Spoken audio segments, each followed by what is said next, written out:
Genesis chapter 42, verse 18 to chapter 43, verse 34. On the third day, Joseph said to them, "Do this, and you will live, for I fear God. If you are honest men, let one of your brothers stay here in prison, while the rest of you go and take grain back for your starving households. But you must bring your youngest brother to me, so that your words may be verified, and that you may not die." This they proceeded to do. They said to one another, "Surely we are being punished because of our brother. We saw how distressed he was when he pleaded with us for his life, but we would not listen. That's why this distress has come on us." Reuben replied, "Didn't I tell you not to sin against the boy? But you wouldn't listen. Now we must give an accounting for his blood." They did not realize that Joseph could understand them, since he was using an interpreter. He turned away from them and began to weep, but then came back and spoke to them again. He had Simeon taken from them and bound before their eyes. Joseph gave orders to fill their bags with grain, to put each man's silver back in his sack, and to give them provisions for their journey. After this was done for them, they loaded their grain on their donkeys and left. At the place where they stopped for the night, one of them opened his sack to get feed for his donkey, and he saw his silver in the mouth of his sack. "My silver has been returned," he said to his brothers. "Here it is in my sack." Their hearts sank, and they turned to each other trembling and said, "What is this that God has done to us?" When they came to their father Jacob in the land of Canaan, they told him all that had happened to them. They said, "The man who is Lord over the land spoke harshly to us and treated us as though we were spying on the land. But we said to him, 'We are honest men, we are not spies. We were 12 brothers, sons of one father. One is no more, and the youngest is now with our father in Canaan.' Then the man who is Lord over the land said to us, 'This is how I will know whether you are honest men. Leave one of your brothers here with me, and take food for your starving households and go. But bring your youngest brother to me, so I will know that you are not spies but honest men. Then I will give your brother back to you, and you can trade in the land.' As they were emptying their sacks, there in each man's sack was his pouch of silver. When they and their father saw the money pouches, they were frightened. Their father Jacob said to them, 'You have deprived me of my children. Joseph is no more, and Simeon is no more, and now you want to take Benjamin? Everything is against me.' Then Reuben said to his father, 'You may put both of my sons to death if I do not bring him back to you. Entrust him to my care, and I will bring him back.' But Jacob said, 'My son will not go down there with you. His brother is dead, and he is the only one left. If harm comes to him on the journey you are taking, you will bring my gray head down to the grave in sorrow.' Now the famine was still severe in the land. So when they had eaten all the grain they had brought from Egypt, their father said to them, 'Go back and buy us a little more food.' But Judah said to him, 'The man warned us solemnly, "You will not see my face again unless your brother is with you. If you will send our brother along with us, we will go down and buy food for you. But if you will not send him, we will not go down, because the man said to us, "You will not see my face again unless your brother is with you." Israel asked, "Why did you bring this trouble on me by telling the man you had another brother?" They replied, "The man questioned us closely about ourselves and our family. 'Is your father still living?' he asked us. 'Do you have another brother?' We simply answered his questions. How were we to know?" he would say, "Bring your brother down here." Then Judah said to Israel his father, "Send the boy along with me, and we will go at once, so that we and you and our children may live and not die. I myself will guarantee his safety. You can hold me personally responsible for him, If I do not bring him back to you and set him here before you, I will bear the blame before you all my life.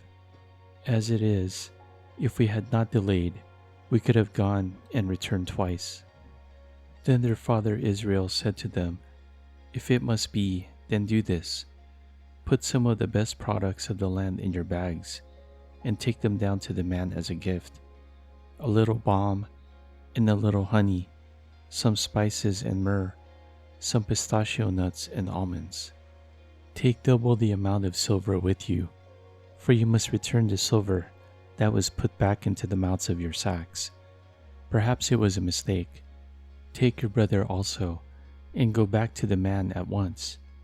And may God Almighty grant you mercy before the man, so that he will let your other brother and Benjamin come back with you. As for me, if I am bereaved, I am bereaved."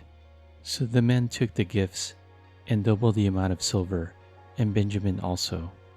They hurried down to Egypt and presented themselves to Joseph. When Joseph saw Benjamin with them, he said to the steward of his house, "Take these men to my house, slaughter an animal, and prepare a meal. They are to eat with me at noon." The man did this as Joseph told him, and took the men to Joseph's house. Now the men were frightened when they were taken to his house. They thought, "We were brought here because of the silver that was put back into our sacks the first time. He wants to attack us and overpower us, and seize us as slaves, and take our donkeys." So they went up to Joseph's steward, and spoke to him at the entrance to the house. "We beg your pardon, our lord," they said. "We came down here the first time to buy food. But at the place where we stopped for the night, we opened our sacks, and each of us found his silver, the exact weight, in the mouth of his sack. So we have brought it back with us. We have also brought additional silver with us to buy food. We don't know who put our silver in our sacks." "It's all right," he said. "Don't be afraid. Your God, the God of your father, has given you treasure in your sacks. I received your silver." Then he brought Simeon out to them. The steward took the men into Joseph's house, gave them water to wash their feet, and provided fodder for their donkeys. They prepared their gifts for Joseph's arrival at noon, because they had heard that they were to eat there. When Joseph came home, they presented to him the gifts they had brought into the house, and they bowed down before him to the ground. He asked them how they were, and then he said, "How is your aged father you told me about? Is he still living?" They replied, "Your servant, our father, is still alive and well." And they bowed down, prostrating themselves before him. As he looked about and saw his brother Benjamin, his own mother's son, he asked, "Is this your youngest brother, the one you told me about?" And he said, "God be gracious to you, my son." Deeply moved at the sight of his brother, Joseph hurried out and looked for a place to weep. He went into his private room and wept there. After he had washed his face, he came out and, controlling himself, said, "Serve the food." They served him by himself, the brothers by themselves, and the Egyptians who ate with him by themselves, because Egyptians could not eat with Hebrews, for that is detestable to Egyptians. The men had been seated before him in the order of their ages, from the firstborn to the youngest, and they looked at each other in astonishment. When portions were served to them from Joseph's table, Benjamin's portion was 5 times as much as anyone else's, so they feasted and drank freely with him. Matthew chapter 13, verse 47 to chapter 14, verse 12. Once again, the kingdom of heaven is like a net that was let down into the lake and caught all kinds of fish. When it was full, the fishermen pulled it up on the shore. Then they sat down and collected the good fish in baskets, but threw the bad away. This is how it will be at the end of the age. The angels will come and separate the wicked from the righteous, and throw them into the blazing furnace, where there will be weeping and gnashing of teeth. "Have you understood all these things?" Jesus asked. "Yes," they replied. He said to them, "Therefore, every teacher of the law who has become a disciple in the kingdom of heaven is like the owner of a house who brings out his storeroom new treasures as well as old." When Jesus had finished these parables, he moved on from there. Coming to his hometown, he began teaching the people in their synagogue, and they were amazed. "Where did this man get his wisdom and these miraculous powers?" they asked. "Isn't this the carpenter's son? Isn't his mother's name Mary? And aren't his brothers James, Joseph, Simon, and Judas? Aren't all his sisters with us? Where then did this man get all these things?" And they took offense at him. But Jesus said to them, "A prophet is not without honor, except in his own town and in his own home." And he did not do many miracles there, because of their lack of faith. At the time, Herod the Tetrarch heard the reports about Jesus, and he said to his attendants, "This is John the Baptist. He has risen from the dead. That is why miraculous powers are at work in him." Now Herod had arrested John and bound him and put him in prison because of Herodias, his brother Philip's wife, for John had been saying to him, "It is not lawful for you to have her." Herod wanted to kill John, but he was afraid of the people because they considered John a prophet. On Herod's birthday, the daughter of Herodias danced for the guests and pleased Herod so much that he promised with an oath to give her whatever she asked. Prompted by her mother, she said, "Give me here on a platter the head of John the Baptist." The king was distressed, but because of his oaths and his dinner guests, he ordered that her request be granted and had John beheaded in the prison. His head was brought in on a platter and given to the girl, who carried it to her mother.